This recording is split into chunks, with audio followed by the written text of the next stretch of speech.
أعوذ بالله من الشيطان الرجيم بسم الله الرحمن الرحيم والصلاة والسلام على سيدنا مولانا أبي القاسم مصطفى محمد. السلام عليكم ورحمة الله وبركاته. Akí ẹ̀yin olùgbọ́ wa ìpè ìkẹ́ Ọlọ́run kí ó mọ̀ bá wa àti kí wá kú òun bẹ́ kí Ọlọ́run tó bá ní ọwọ́. Nǹkan tá a fẹ́ mọ́ bára sọ lẹ́nu ó ní ṣe pẹ̀lú nǹkan tá a pè ní al-murakhas lahum fil iftar. Àwọn kan wà a sọ pé ààwẹ̀ ó ṣe kókó ó ṣe pàtàkì ọ̀ranyàn ni. Mùsùlùmí kan ò lè láyàláyà kó náà gbà rẹ̀ tó bá gbà rẹ̀ ó ti náà kàfàrà tí yóò san tó ẹ kó mọ̀ gbà ní. Bọ̀ síbẹ̀ náà Ọlọ́run sì tún ṣe àwọn ọ̀kẹ́ pé a fún yín ní guarantee a fún yín láńsẹ́ǹsì láti mọ̀ gbà rẹ̀.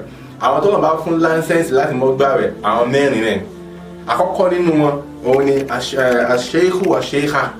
Obìnrin tó bá ti darúgbó àgbọ́kùnrin tó bá ti darúgbó tẹ́ pé wọn ò lágbára àti gbà ẹ̀mọ́ tó bá rí pé tóun bá gbààwẹ̀ yóò ní òun la Ọlọ́run ọba yóò ń da fún yín pé ìwọ mọ́ gbààwẹ̀ àmọ́ ọmọ sí kíni ọmọ sẹ́n kàfàrà òun ni múdù pẹ́rẹ́ǹgì oúnjẹ kọ̀ọ̀kan inú ọ̀fun wa láìní. Àkọ́kọ́ nìyí. Ẹlẹ́ẹ̀kejì bẹ́ẹ̀ ni ṣo àtọ́sí ẹni tó yẹ pé ó ní àìsàn òǹgbẹ tẹ́ pé kò lè sí kó mọ̀ mú láàrin ìṣẹ́jú kan láàrin ìṣẹ́jú méjì àìsàn tí ń ṣe òun ni pé òǹgbẹ máa ń gbẹ irú ń tọ̀ wọn náà ayọ̀ ń dá fún láti má jẹ́ kí ó gbààwẹ̀ so yóò lè jáwé ń gbà wọn náà tẹ̀ tó bá padà yá yóò sẹ́ padà tó bá lè sẹ́ padà yóò sẹ́ kàfàrà múdù kọ̀ọ̀kan. Ẹlẹ́ẹ̀kẹta nínú àwọn tí ayọ̀ ń dá fún láti má gbààwẹ̀ àbí láti jẹun nínú àwẹ̀ òun náà ni alhamilu allati yadurru sawmu biha wa bijaniniha.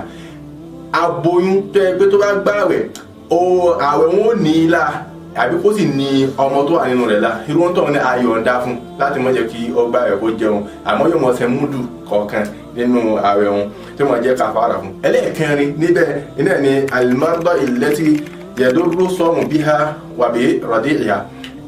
Ẹni tí ń fọmọ lọ́yẹ̀ tí ń rí ọmọ lọ́wọ́ ó ń tọ̀hún ní ayọ̀ ń dá fún wọn láti mọ́ gbààwẹ̀ tẹ́ pé yóò bá ní í la tí ó bá sì tún ní ọmọ tí ń mú lọ́wọ́ irú àwọn mẹ́rẹ̀ẹ̀rin tí a fún ní láìsẹ̀sì pé mọ́ jẹun náà rẹ̀ ni tẹ́ pé kó lè mọ́ gbà rẹ̀ àwọn yòókù ọ̀pọ̀ ọ̀rọ̀ mọ́ gbà rẹ̀ ni so Ọlọ́run kí ó kà wá kún ẹni tí ó gbà wẹ̀ rẹ̀ tí ó sì jẹ́ ká ṣe ọ̀pọ̀lọpọ̀ rẹ̀ láyé. Wassalamu alaikum warahmatullahi wabarakatuh.